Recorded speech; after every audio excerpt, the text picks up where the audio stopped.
बिन्ते हवा यानी औरत, मगरिब की गोद से इस्लाम की आगोश तक। सबसे पहले हम जायजा लेते हैं औरत का मगरिब की गोद में। पैदाइश पर माँ तो खुश होती है मगर बाप के बारे में कोई नहीं जानता। स्कूल में दाखिल होती है, बाप की जगह माँ का नाम लिखवाती है।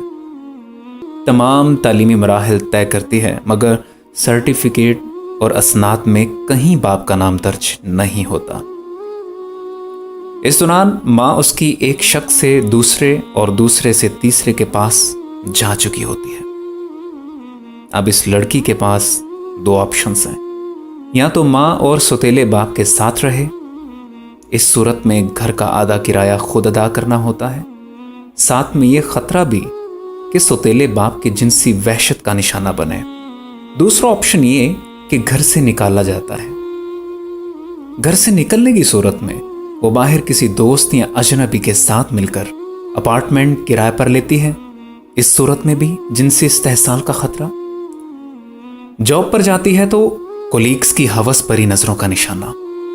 शादी होती है, शादी कामयाब होगी इस बात की कोई गारंटी नहीं। बच्चे होते हैं और बुढ़ापे में माँ बाप का सहारा बने, इसकी भी कोई गारंटी नहीं। बच्चे होते हैं और बुढ़ापे में बच्चे माँ को ओल्ड हाउस में जमा कराते हैं। तन्हाई का शिकार अजियतनाक बुढ़ापा गुजार कर मर जाती है तो आसपास कोई अजीज रिश्तेदार नहीं होता।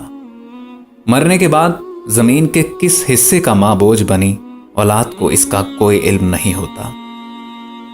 चलिए अब हम देखते हैं औरत को इस्लाम की आगोश में।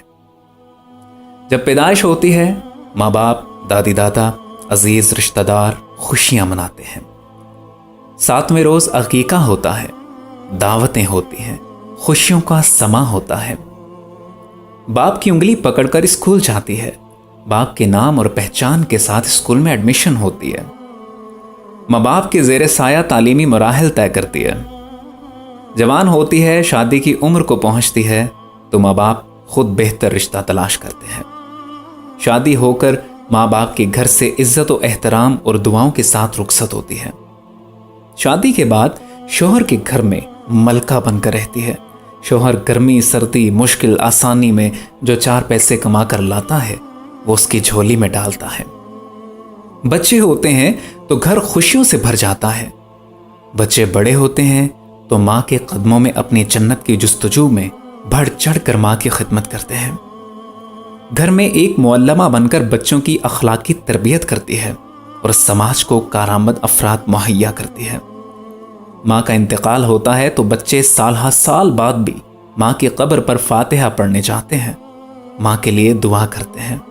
और इस हकीकत के बाद भी मगरिब हमें वुमेन राइट्स और हकूक़ निस्वां का दर्स देता है।